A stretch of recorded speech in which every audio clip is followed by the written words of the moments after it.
So hello fellow Earthlings, this is Earthling 6455463728.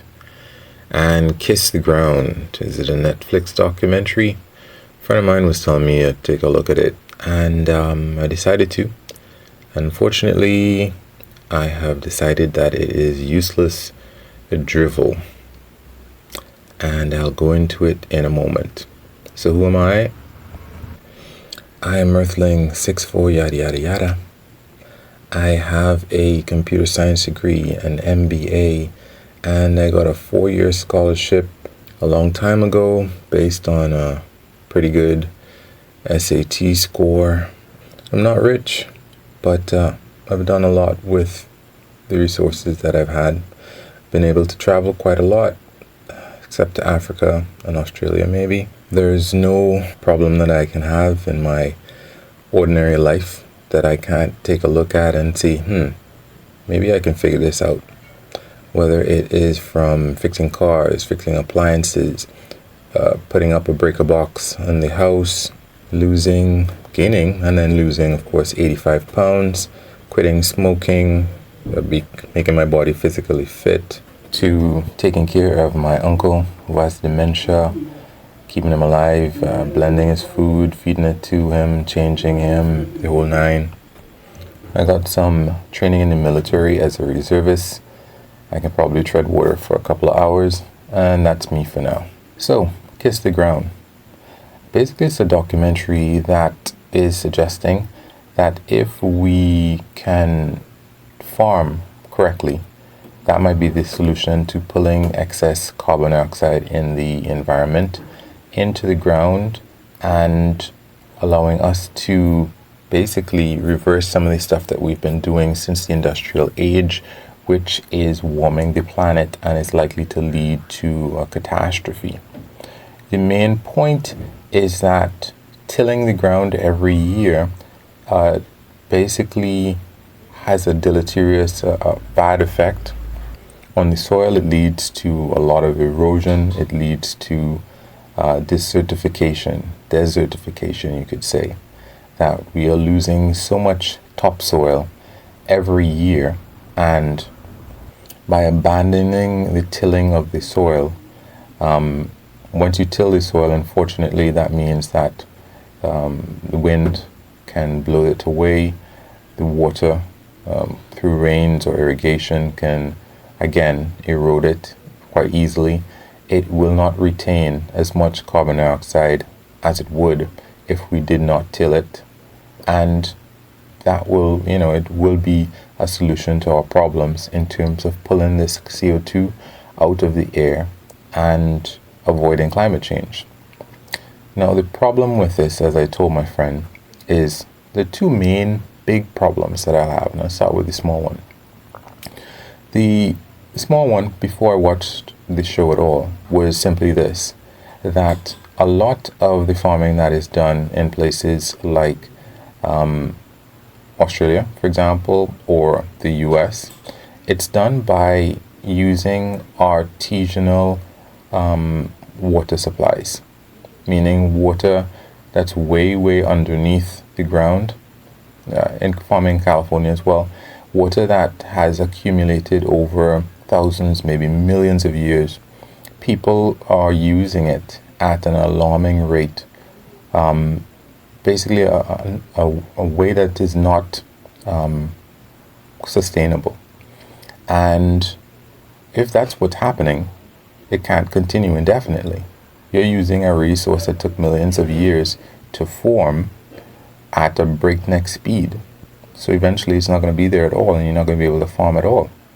So even if this no-till is such a great idea to do, you're still using up a unrenewable resource to do it. And well, they didn't really mention that.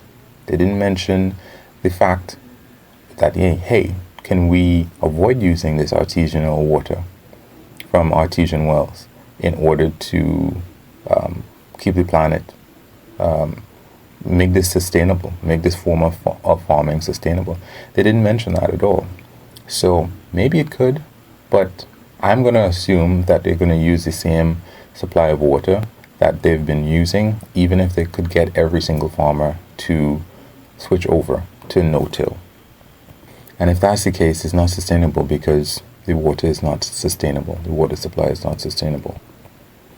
The second big problem is that the CO2 that is in the environment right now, the stuff that we have put there, has been from burning fossil fuels that has taken, I presume, millions and millions of years to accumulate.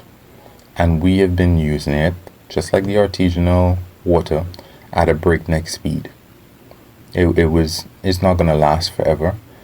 Granted, I think with respect to coal, they say it might last for hundreds of years. That's great. Of course, we can't put that amount of CO2 into the air. Otherwise, it will drastically reduce or increase the temperature of the planet to a point where we're probably not going to be able to hang around. We're going to go extinct, or at least we're going to have a lot of problems. We're not going to be able to maintain current civilization. Yeah. But of course, you see, the fossil fuels will have run out anyway. So anyhow you take it, whether it is that we use it all up, or because of how much CO2 that we put into the environment, it's going to be a really unfortunate time for anybody who's alive. At the end of this century, and even up to the point where if we were to use all of the fossil fuels. Now, I was asking myself, could we turn the Earth into something like Venus, where the temperature is so hot that you can melt lead at the surface, and it rains acid and all of this other stuff? And apparently we can't. Apparently you can only get up to an increase of about 15 degrees Celsius, which would be really horrible, but is not Venus. It's not going to melt lead. And you say, hey, is it really that horrible? Well, the 15 degrees, this is an average, it's a global average. And the idea is that in some places are going to see a much higher than 15 degrees Celsius increase. And other places are going to see a much lower range. The problem is, everything that we know, all the crops that we grow, we're probably not going to be able to grow them at the same places that we used to grow them. There might be new pests, new animals might flock to those particular crops that we grow. The methods of growing them are going to have to be different. We're going to have to figure all of that stuff out if we are around. And of course, in that disruption of learning to farm different and learning to live in a different environment, a lot of people are going to die because we push things to such an extent that there's like just in time. I don't know if you've heard of just in time production, where you don't store things up in case there's something bad happens. You don't have any storage space, and you're always only taking the amount that you need to sell for today or for the next day or for 3 days. You don't have any backups in terms of food. We are, cutting it very close, and that's supposed to produce savings for companies and all that, but it means that the slightest disruption, it's going to cause a lot of problems. But we can see that even with respect to this pandemic, we kind of overestimate how horrible things could be, because one of the things that was out there is that most people don't have enough money for an emergency, and yet people are not out in the street rioting yet. Anyway, in case I haven't said it already too clearly, my whole point, the biggest problem that I have with Kiss the Ground, is the idea that all of this CO2 that has taken millions of years to accumulate in the form of oil and coal, the movie suggests that by not tilling the earth, it will be able, in terms of our agriculture, the land will as a result be able to accumulate and sequester most of this CO2 that we have put in the air by burning fossil fuels, which themselves took millions of years to accumulate the energy that we burn them for in a short period of time. And that doesn't add up. It doesn't make sense to me that, let's say in 20 years, let's say even in 100 years, that by farming a different way, the very same surface area of the planet that once was full of forests and microorganisms, I suppose, in the seas, that took millions of years to accumulate that energy and CO2 in the form of oil and coal, that we can reverse that by farming right. The earth isn't any bigger than it used to be.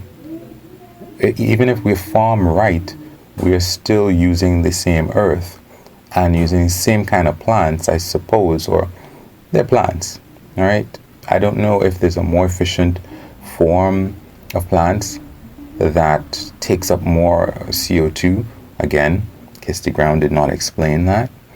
So I'm trying to figure out, how is it that the same earth is going to be able to suck up carbon dioxide faster than it was able to deposit it in the form of coal and oil? That really doesn't make any sense to me. And I ideally, again, another thing that Kirsty Brown could have said was that the amount of CO2 in the air is worth this amount. It is symbolized by this amount of CO2 burning. In what I mean to say is, the amount of CO2 that we have put in the air took this amount of time to form in the ground as coal and oil, and we are going to need this amount of time to take it out from farming right. And they didn't do that. They just showed us some actors, American football players, just interesting people. They showed us some farmers, a farmer who had I think about 3 years of hail and no rain one year, and things have improved for him. It forced him to go into no-till, and he was able to, by not having enough money to use pesticides, I presume, and maybe as much fertilizer as he would have liked, or as I presume, again, they didn't go into these details. They just kind of glossed over this stuff. This will work.